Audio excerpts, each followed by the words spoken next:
Hello, in this video I'm going to show you how to enter one-time boot menu on HP OMEN Transcend 14. If your laptop is currently on, then shut it down.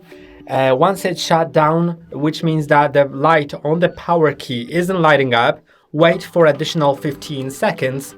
Plug in your device that you want to boot from if it's not yet plugged in, and then press on the power button, and immediately after releasing it, start pressing on the escape key repeatedly.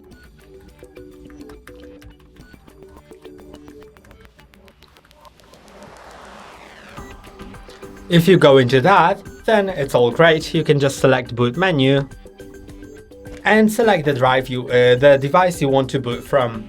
And that's all for today. Don't forget to like and subscribe. See you next time.